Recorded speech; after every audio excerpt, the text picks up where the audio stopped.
I knew something was off before he said anything. That was the first sign. Not something obvious. Not something I could point to. Just a feeling. The way he looked at me. The way he paused sometimes before responding. The way conversations felt slightly delayed. Like he was thinking about something else. At first, I told myself I was imagining it, because everything else felt normal. He wasn't distant. He wasn't cold. If anything, he was more attentive. That should have been a warning. But I didn't see it that way. I thought it meant I was safe. That whatever I was doing was still separate, still controlled, still hidden. That was the lie I kept believing. Her name was Kira, and she wasn't supposed to matter. That's what I told myself. That this wasn't real. That it didn't change anything at home. That it didn't affect what I had with Daniel. But the truth was, it already had. In small ways, subtle ways, the kind you don't notice until someone else does. And Daniel had started noticing. I just didn't realize how much. It started with little things. Questions that seemed casual, normal, but slightly off. "Were you home all afternoon?" he asked one night. I nodded. "Yeah, why?" He shrugged. "No reason." And that was it. Simple. Easy to move past. Except it didn't feel simple. It felt like he was checking something. Like he already had an answer. And just wanted to hear mine. I should have stopped then. Pulled back. Created distance. But I didn't. Because nothing had happened yet. Nothing concrete. Nothing I couldn't still control. So I kept going. Kept everything exactly the same. And that was the mistake. Because while I stayed the same, he didn't. He started paying attention. More than usual. Not in a way that felt obvious, but in a way that felt deliberate. He noticed things. Small things. The way I checked my phone. The way I hesitated sometimes.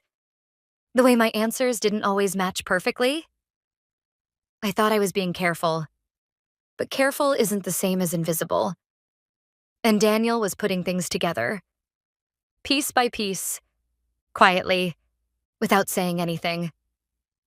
That's what made it worse. Because I didn't know how much he knew. Only that something was building. The question came a few days later. Simple. Casual. The kind of question that shouldn't have mattered. "Who were you with on Tuesday?" My chest tightened instantly. Because that wasn't random. That wasn't casual. That was specific. Too specific. I felt it immediately.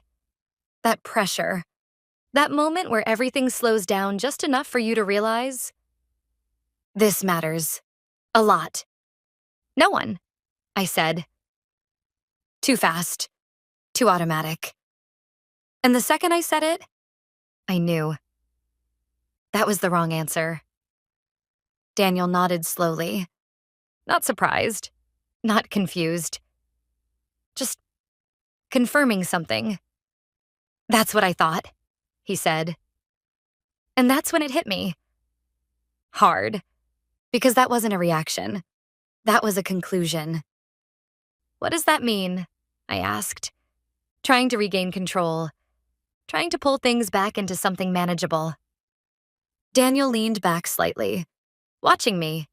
Not angry, not emotional. Just certain. "I stopped by the house on Tuesday," he said, and everything dropped out from under me. "I forgot something," he continued. "I didn't tell you because I wasn't planning to stay." My heart was racing now, because I knew, before he even said it. "I heard voices," he said. Silence. Heavy. Unavoidable. And I didn't recognize one of them. I couldn't speak. Couldn't think. Because there was no way out of that. No explanation that made sense. No version of this where I wasn't caught. "I didn't come in," he added. And somehow, that made it worse, because it meant he had time. Time to listen. Time to think. Time to understand. I wanted to see what you'd say, he said. And there it was. The trap. The reason for the question. The reason for everything. You lied, he said. Not loud, not aggressive, just factual and final. I swallowed hard. I didn't know what to say, I admitted, which wasn't an excuse, just the truth. Daniel nodded slowly. Yeah, he said. I figured. Silence stretched between us. Long, heavy. Was it worth it? He asked. That question hit harder than anything else. Because there was no good answer. No version of yes that didn't make me look worse. No version of no that fixed anything. I don't know, I said quietly. And that was the truth, too. Daniel let out a small breath. Yeah, he said again. And something about the way he said it, like he had already accepted everything, made it clear this wasn't something we were coming back from. I think I knew before I asked, he said, and I still hoped you'd tell me the truth. That was the part that broke something in me. Not the fact that he knew, but that he gave me the chance. And I failed it. That night, he didn't argue, didn't yell. He just packed a bag. Quietly. Like the decision had already been made. I'm staying somewhere else, he said. And I didn't stop him. Because I knew there was nothing left to fix. The days after felt different. Empty. Not peaceful. Just hollow. Kira texted me once. Everything okay? I stared at it for a long time. Because now, it didn't feel like anything. Not exciting. Not worth it. Just small. I didn't reply. A week later, Daniel asked me to meet him. Not to fix things, just to end them. I can't do this, he said. Simple, clear, final. And I understood.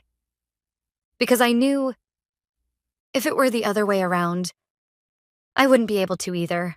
We didn't fight. Didn't argue. There was nothing left to argue about. We just ended. And in the end, that's what stayed with me. Not the question. Not the silence. But the fact that he already knew. And still asked anyway. Because he gave me the chance to tell the truth. And I didn't.